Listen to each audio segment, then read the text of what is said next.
This is BTV World. I am Syed Sahbahat and you are watching Faultlines. The diplomatic landscape of subcontinent has been changing for last 10 years. United States and Pakistan's relationship has been redefining during this period of time. After the departure of Ambassador David Hale in 2018, Pakistan has not had a full-time ambassador of United States of America. Meanwhile, with the withdrawal of US forces from Afghanistan, American interest in Pakistan has slightly shifted. This, with many other factors, have changed the bromance between Pakistan and China into a strategic partnership.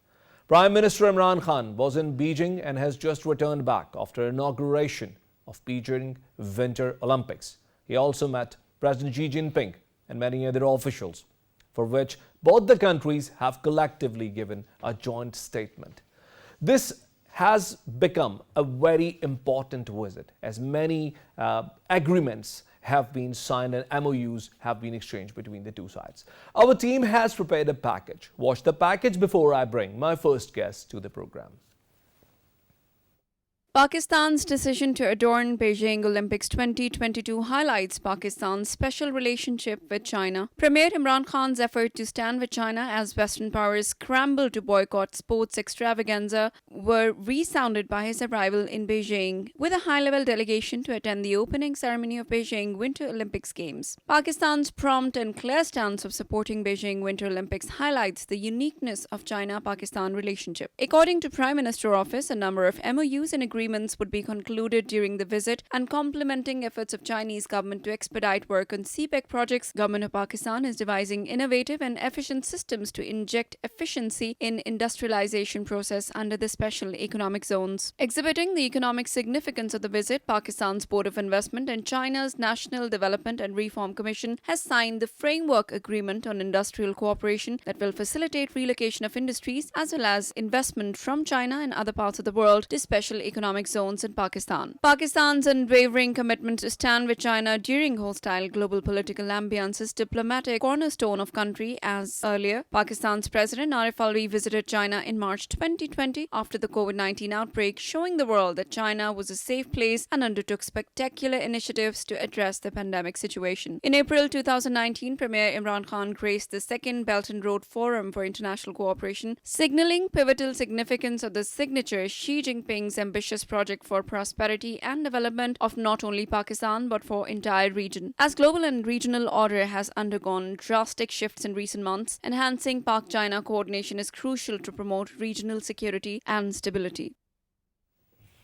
My first guest in today's program is Eugene Chowsowski. He is non-resident fellow at Newsline Institute, Washington, D.C. Eugene, I welcome you to my program. And with him, I have in my studio Mr. Abdul Rahman Tarar. He's author and a regional expert, speaks about China-Pakistan relationship and has his own angle on that. Eugene, welcome to my program. Thanks for having me.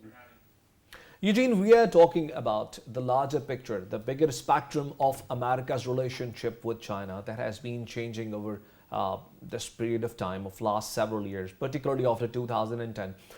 With non-participation of United States, United Kingdom, Australia and Canada diplomatic mission, how do you think this Beijing Olympics have been affected? What have been the outcome of this symbolic boycott? Right. Well, we're definitely the effect of the Western tension with China over a number of issues, both strategic and human rights. And instead of that, we see visits from the likes of Russian President Vladimir Putin. So I think what we're seeing is a geopolitical shift that's currently underway in terms of China becoming closer to Russia, even supporting Russia's position over the West's own standoff over Ukraine.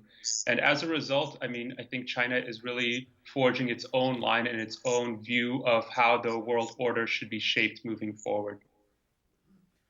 Eugene, this boycott that the United States did on the diplomatic front was primarily regarding the concerns that United States says it has due to the human rights violation in China.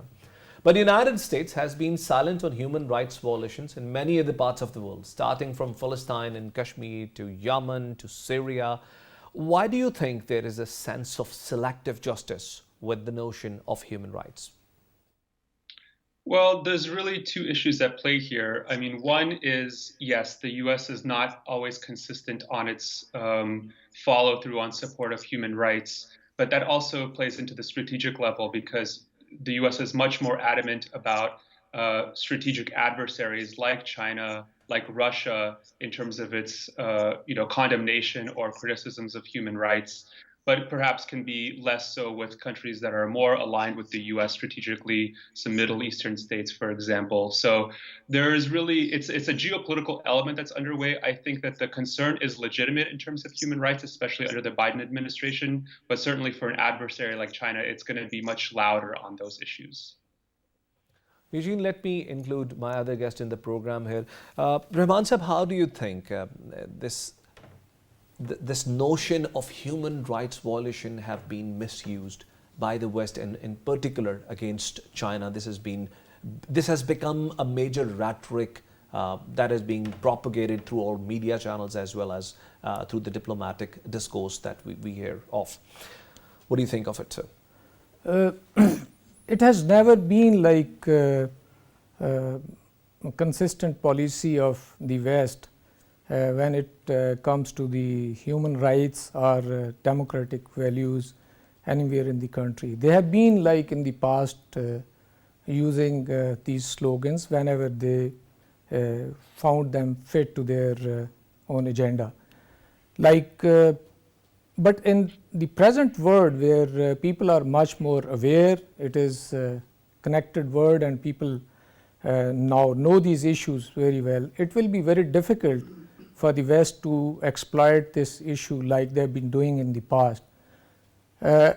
People will question that the human rights are not only being violated in China, the human rights are violated in Kashmir, Palestine, and other parts of the world where Muslims are being treated unjustly. Take the example of Kashmir. It is almost now 1,000 days lockdown on entire valley where millions of people have been denied not only their democratic rights, but they are living under siege. So now this is known to the entire world, and this slogan, which is primarily used by United States during this mega event of Beijing Olympics, I think it is not being taken very positively by the rest of the world. You can see that the entire Muslim world has not uttered a word in favor of USA stance, and every country, whatever participation they were supposed to, they are there in Beijing. Coming back to you, Eugene, do you think there is a yawning gap between United States and European Union when it comes to the relationship with China? Not only no major European Union country boycotted this Olympics, but also the trade relationship between European Union and China is consistently on the rise. Yes, I think there is somewhat of a different viewpoint between the US and EU on China. The US is obviously taking more of an assertive stance in the security sphere, as we've seen in the Indo-Pacific, in terms of trying to contain China's rise, whereas the EU is more focused on the economic side of things. And I mean, both the US and EU have pretty significant economic and trade relationships with China, but that's especially the case with the EU. But here I would also say the EU is trying to draw a line as well when it comes to technological standards and regulations. So just because the US is more assertive on the China issue doesn't mean that the EU is necessarily completely friendly with China, but it is a little bit more nuanced than that.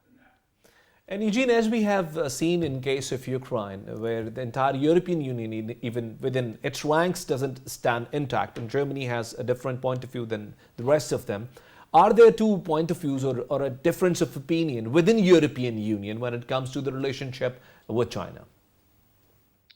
Well, certainly the EU as a bloc of 27 countries has different viewpoints within it. And as you mentioned, Germany tends to be more pragmatic and a little bit more moderate when it comes to the Russia issue or when it comes to supporting Ukraine, especially militarily, just because of the significant economic and especially energy ties that it has with Russia. Whereas you have countries like Poland and the Baltic states and the US as a primary supporter of Ukraine taking a more assertive stance. But overall, the EU has acted unanimously when it comes to major issues like sanctions. So for the most part, they have a common stance on Russia, but when you come down to the levels of support for Ukraine, certainly that can differ. Rahman Tarashab, your thoughts on the same? Shabbat, Germany has experienced being the frontline state in the history when it was Warsaw Pact against NATO. One is that they know how difficult it was for them to withstand the fear of Russian invasion of Western Europe. And now after reunification, there has been no alternative so far available for which can meet their energy demands.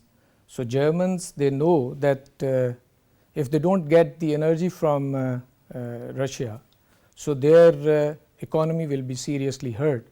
So they, despite this fact that they have to side USA, but they are more objective in handling this situation, and they understand the cost which they are going to bear. So therefore, they are slowly and gradually they are thinking about that this crisis should be peacefully solved and their own interests are not hurt when there is a clash between Russia and the USA. And Ramansa, do you also agree that China's economic model of cooperation with all these countries through BRI is a major reason why all the countries are not single-mindedly following the US course when it comes to decide their fate and destiny, their relationship with China?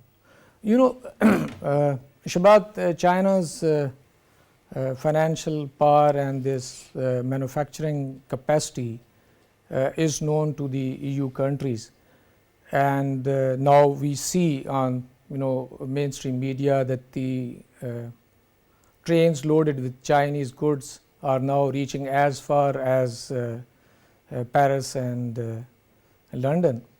But this recent development on the strategic plane, this Quad announcement, has also given some indication to a few major countries in the EU like France and maybe later Germany, that the USA did not consult them or did not invite them to be part of the Quad alliance, and it was only USA, Australia and UK. So I think they are wise enough to understand that it will not be very good for the major powers of Europe to face the financial and economic have a conflict with the one of the major economic power in the world. Coming back to you, Eugene, do you think anything has been achieved by boycotting this Winter Olympics by the four sides together? Well, I think from a political standpoint, the US and a lot of these Western countries felt like they had no choice but to boycott diplomatically. And it was rather convenient because of the current health situation with COVID. But that being said, the athletes participated, so there was no athlete boycott and there was no sponsorship boycott either. So this was a way to easily send a political message against China without really having to sacrifice much in return. So you believe the economic fronts have been not opened in the coercion between the two sides, the diplomatic coercion? Sorry, could you repeat that? You mean that the economic side has not been touched when it comes to the diplomatic coercion between the two sides that we are seeing so obviously? Well, so far, certainly, companies and even these countries don't want to risk the major economic fallout of what a more serious boycott would have entailed with China, because that's mutually beneficial. But as tensions rise and perhaps get into more of a security threat, then that could be forthcoming. But for now, there's a lot to gain in terms of the mutual trade relationship, and that's something that I think the US and Western countries will want to preserve. Thank you very much, Eugene Chausovsky, for being guest in my program. Ladies and gentlemen, we will take a break and we'll join you back with the second segment of the program. Stay with us.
Welcome back.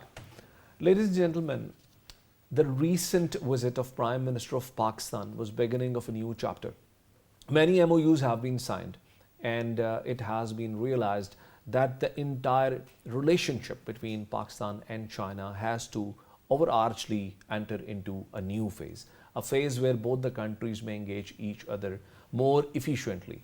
I am now joined by another guest in my program, and he is Dr. Sohail Ahmed, IR expert and a political analyst. He talks about the regional affairs of subcontinent, whereas Abdurrahman Tarsab continues to be my guest in this segment too. Welcome, Dr. Sohail Ahmed. Thank you. And we are today discussing the visit of Prime Minister of Pakistan, where it has been discussed, and it's a part of the joint statement that has come out. Both foreign offices have endorsed it, that of Pakistan and China, that the entire spectrum of bilateral relationship as well as the regional situation was discussed, and there are plans to improve it. How do you see it, sir?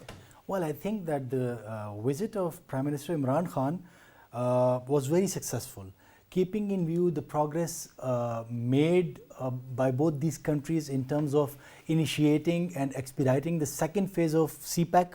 So keeping in view that, it was very successful. Secondly, if we see that the United States of America and its allies, they had already boycotted from, they had a boycott from this Winter Olympic. So it was a very good and wise diplomatic gesture which Prime Minister Imran Khan showed, that we stand with China, as he formally reiterated that Pakistan's future is aligned with China. So this was a show of solidarity and friendship with China. So in both these terms, I see it a very successful visit, particularly when these Chinese national and private companies, when they signed around 17 or 18 companies, they signed memorandum of understanding and different agreements with the government of Pakistan, and the B2B was also being initiated. So in terms of economic output of this visit, I see it very productive in those terms as well, not only in diplomatic terms. Rahman Sahib, you have also written about the economic relationship between the two countries, particularly BRI and CPAC. And CPAC was one of the major issues that the both sides naturally discussed. There are certain timelines that have been discussed. How do you see CPAC's significance with context to Pakistan's China relationship at this very moment? Sahbahat, in my book, I did not focus much on the economic side of the CPAC, but I wrote about the security and strategic benefits which both sides are going to accrue from CPAC, especially the Chinese side. So whenever I talk to the Chinese friends, so I used to tell them that the economic is what the Pakistan is going to benefit, but it was the security and strategic interest of China which was, like, I think priority one for them. So I personally feel that one is that the relationship, if you draw CPAC's relationship with the South China Sea, so to some extent Chinese worries about passage through Malacca State, to some extent, I would not say completely, can be reduced if the CPAC is fully operationalized, and especially the energy needs of China, and through Gwadar, and if they subsequently lay pipelines or the rail connection is also made. And another aspect which you can always say that has a strategic implication for the China is the region where Muslim minority is living. So its development is also linked with CPAC. So that these two are very important to China's long-term survival. Rahman Sahib, while we were discussing the same in an interview with the Chinese ambassador, Mr. Rong Hong, he had an exclusive interview in the same program. Watch what he said when it comes to the skill development through CPAC in Pakistan. Watch it, please. 巴基斯坦的经济发展需要一大批有这个技能的劳动力。巴基斯坦的人口优势也具有这方面的潜力中巴两国的中巴经济走廊的这个项目的推进将有力的促进巴基斯坦的人力资源的优势更好的发挥出来。那么我们在走廊向下的项目大量的雇佣巴基斯坦的工程师和工人，这将有力的提高巴基斯坦的工程师和工人的劳动技能。Dr. Sahi, you heard what the ambassador said. Don't you think, in light of what he just heard in this program, that CPAC is not only helping Pakistan economically, but also interweaving the economic stakes of the two nations together by developing skills of the locals here? Exactly. CPAC, that is why it is known as, this is an era of interdependence, and CPAC is not only it is not Pakistan is only benefiting from it, but China is equally benefiting from it, and the dependence of China is on Pakistan as well. It's not only the economic dependence of Pakistan over China. So yes, and it is a strategic kind of project, and both the interest of both these states, Pakistan and China, they are aligned with each other, and they are intersecting with each other. So you cannot decouple both these states when it comes to CPAC. And it is, as the ambassador told in your program, that they are looking forward for the Pakistani youth to be trained and equally skilled for the successful execution of this CPAC project, different projects under the CPAC.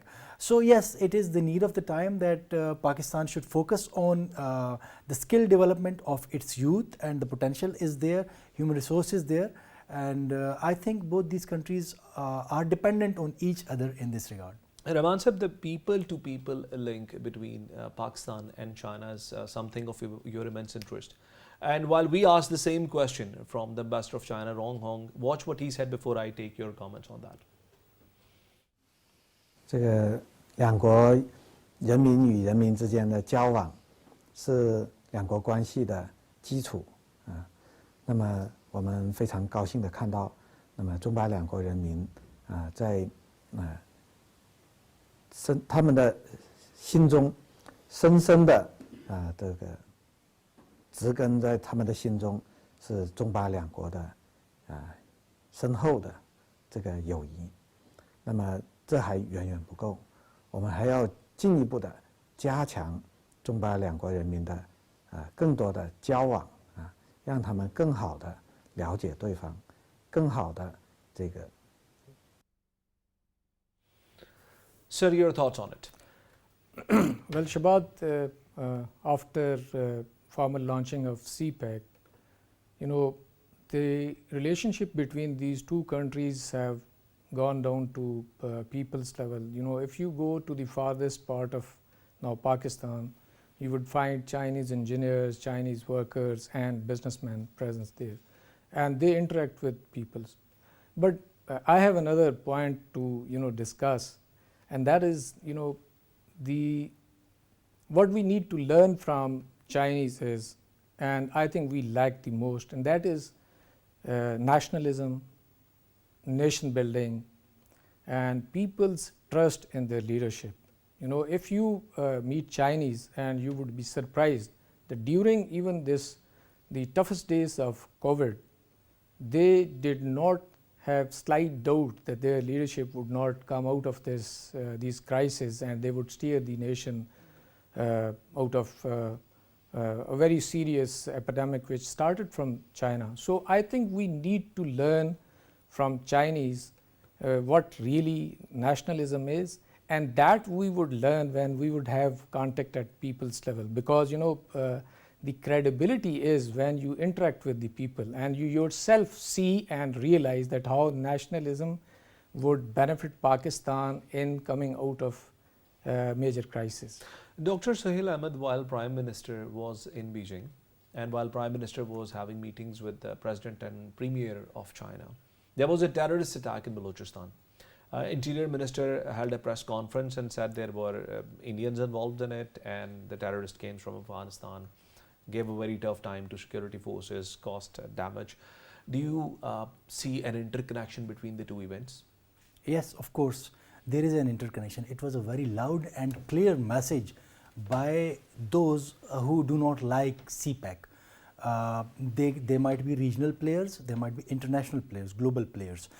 It was a very loud and clear message for that, because on the one hand, the Prime Minister of Pakistan is going to China to show its diplomatic support for the Olympics, and in the context of that boycott by the US. And on the other hand, on the very same day, it happens in Pakistan, Noshki and Panjgore, right? So it was a loud and clear message by these terrorists and those who are backing these terrorists to the state of Pakistan and China. That is one part of it. I would like to divert your attention to a very pertinent issue over here. When anything of a very small, minuscule level happens in India, such kind of acts, their media, they all of a sudden, they aim their guns at Pakistan. What happened in Noshki and Panjgore, we all saw it. The Interior Minister is saying that we have got proofs that India is behind it, and there is some leaked audio, a telephonic call was recorded, and even then, what was the reaction of the Pakistani media? Like, we are in a disarray as a nation. If I see it, we do not target India. Somehow we consider that Indians are superior to us and we should not criticize them. By and large, I'm talking about the Pakistani media. So this is a difference. I think that there is a connection, and this should be highlighted for the international media by the Pakistani media, which unfortunately most of the private media is not playing its part. Rahman Tarashab, your closing comments on that? After USA withdrawal from Afghanistan, there was a pause when all those nations which had their camps and their consulates in Afghanistan, and there was a sort of peace, but I thought that this was just a pause, and I think Pakistan security agencies and Pakistan as a state should be very vigilant, because now the target will be CPEC, because now CPEC is towards its realization stage. And few very important and the biggest projects like Gwadar Port, Gwadar Airport, and railway project is going through the implementation phase, and in which again I think now after successful organization of Beijing Olympics, now Chinese will again start coming to Pakistan, and I fear that they will be subjected to terrorist attacks. So Pakistan needs to tighten its belt, and complacency should be seriously checked. And because this CPEC is going to change the whole spectrum, and the strategic environment is going to change, and we should expect that any country in the world which is against Chinese rise would target CPEC and people working on CPEC.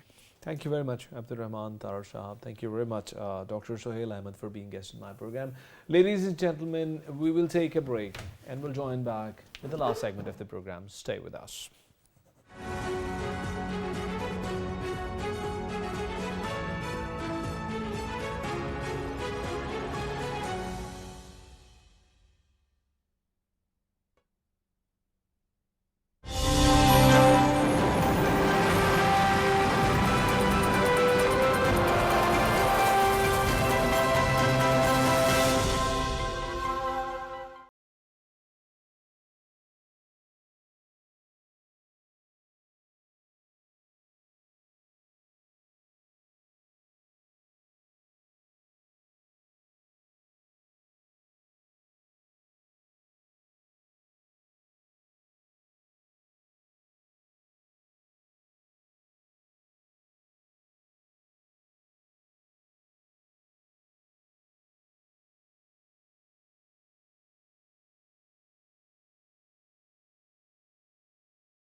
Welcome back.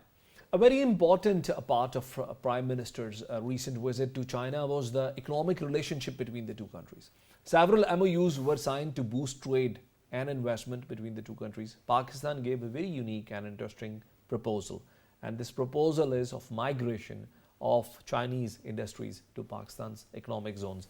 If this happens, this will be a miracle. This will be too big of an achievement, and this perhaps might give birth to a new era of economic prosperity in Pakistan. But is that easy? Are we asking for too much? I am joined by Mr. Ahad Nazir, who is an economic expert, and he works for STPI and speaks on various economic issues with a lot of expertise. Welcome you to my program.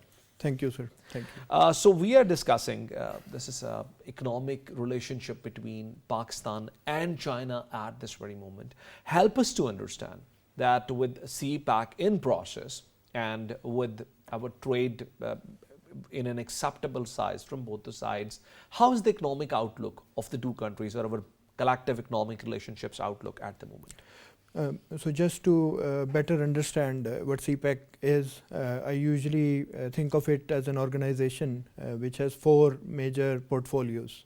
The first one is communication, which includes roads, railway and telecommunication. We have a fiber optic network also coming in. The second one is power, which includes some fossil fuels and some renewable energy power plants. The third one is bilateral trade, which is being focused now, and that was coming towards the later part of CPEC. And the fourth one was always there, that was the relocation of industry, which included the development of the special economic zones. You mean it's not a new idea? Yes, it was there right from the start. I remember the Deputy High Commissioner at the start of CPEC gave us a lecture and he pointed out these 4 things.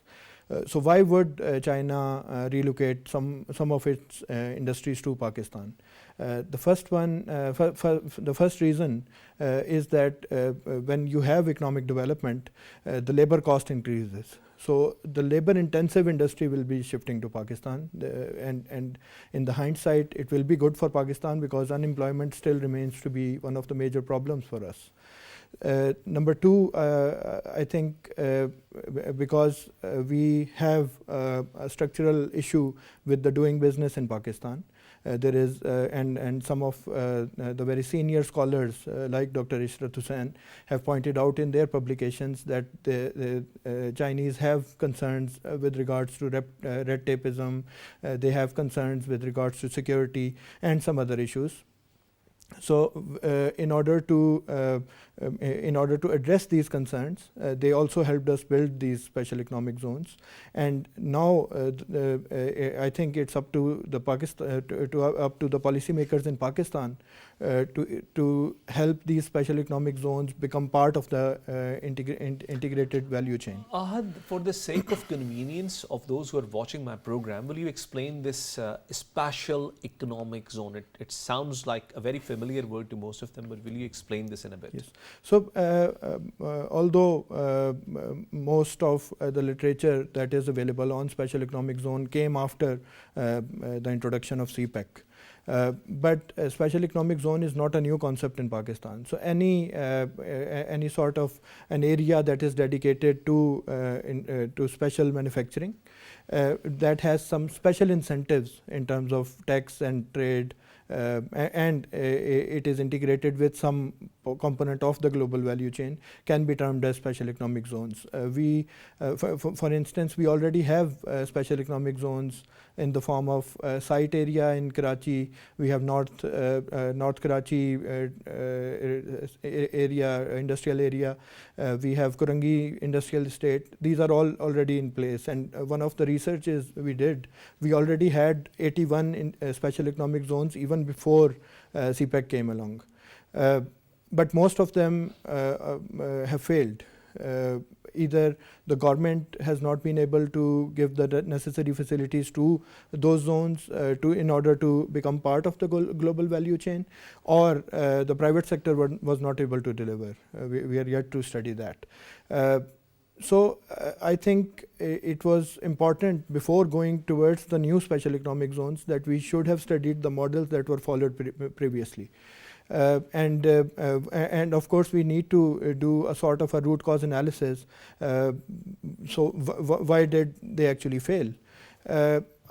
And from the government side, I think it's a matter of 3 major policy issues that I like to highlight. I think number 1 is that the policy making has never been inclusive in Pakistan.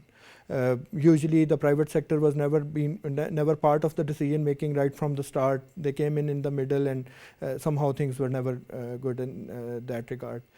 Number 2, the lack of coordination between departments. Like for instance, if one department is actually willing to help the private sector, there are a number of other departments that might not be. If I can interrupt you here Sure. and come back to the main course of the subject, and that is Chinese comfort with Pakistan's business environment at the moment.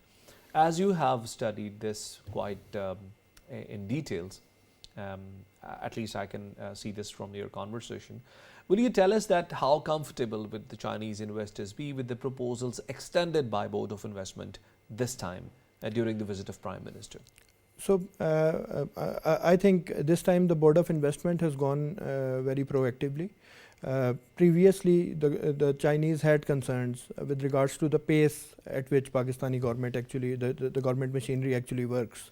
And we have already discussed the red tapeism in this regard.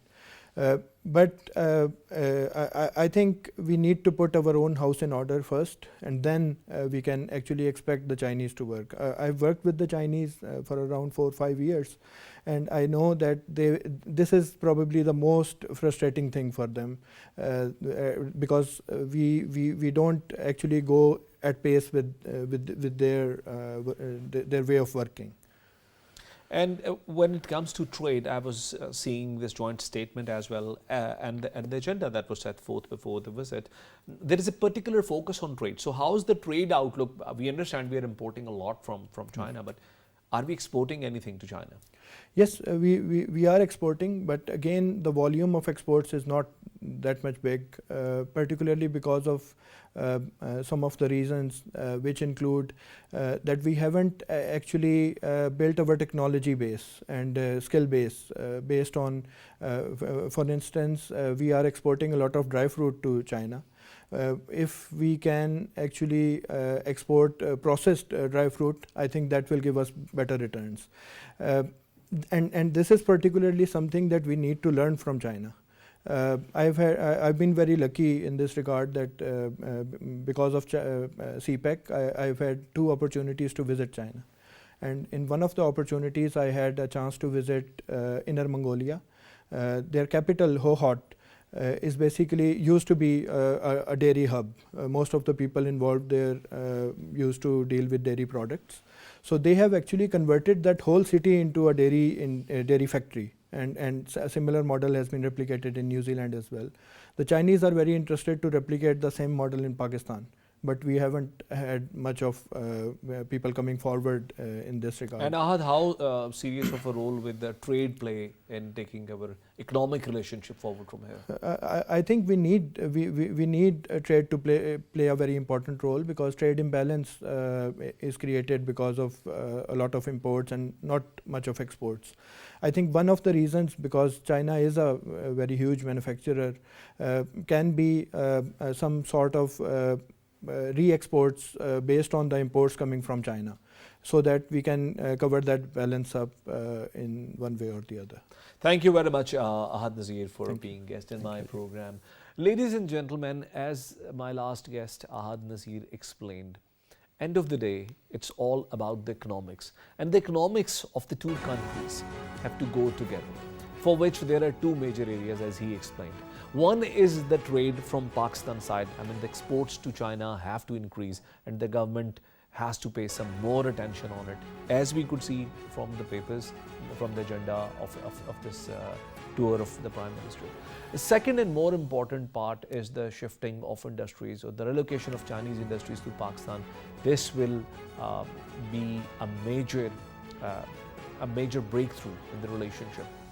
And perhaps as the geopolitical environment of subcontinent is taking us further together, this might just become a beginning of new chapter in our bilateral relationship. We'll join you next week with another program. And until then, Allah Hafiz.